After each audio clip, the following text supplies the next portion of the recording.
Newtown, Aurora, Columbine. The names and images attached to those painful memories of mass violence raise so many questions of why. And what about what if? What would you do if you faced an active shooter? What should you do? News Channel 15's Drew Blair set out to learn if there's a survival blueprint. What can better prepare you for a nightmare no one wants to know? Drew? Will you witness a mass shooting? Most likely not. But if the recent tragedies have told us anything, it's that a crisis can happen anywhere. It's best to prepare so you don't panic. It's perhaps easier to define than to understand. An active shooter, an individual actively engaged in killing or attempting to kill people in a confined and populated area. Areas like schools, shopping malls, movie theaters, or office buildings, as shown in a piece of fiction that feels familiar. Sometimes bad people do bad things.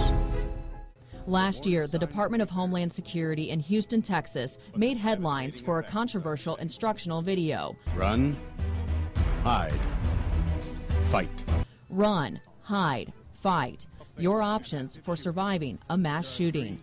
It tackles an uncomfortable conversation, one worth having if you ask Arvin Copeland with Indiana's DHS. It's real, it's out there, and we certainly need to discuss it. So I prefer discussing this and educating people and reminding people to be aware rather than avoiding it. News Channel 15 traveled to Indianapolis to get local leaders' take on the topic. Are survivors just lucky, or is there more to their reactions than that? We could talk about luck. We could talk about their survival skills. I think they all come into play. The state's Department of Homeland Security has its own curriculum to follow in crisis. Alice. We put the safety steps in motion in what's typically a busy public place. What if violence broke out in Panera Bread at Jefferson Point? Copeland says the first point comes into play no matter the location.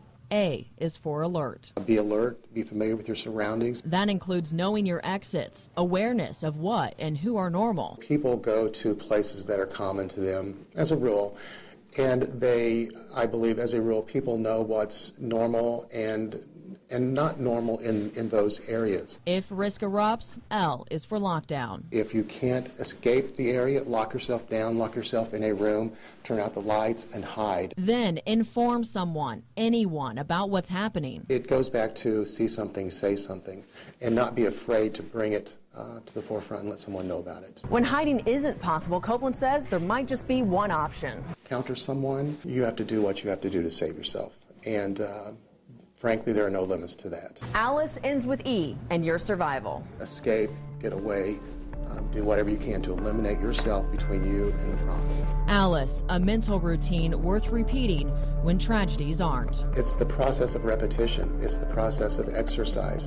And I will say this, that there is no substitute in regards to getting proficient. There's no substitute to practice. We realize this isn't a topic anyone wants to talk about. This isn't a story we wanted to do, but the numbers make it necessary. Last year alone, 84 lives were lost in 14 mass shootings in the United States.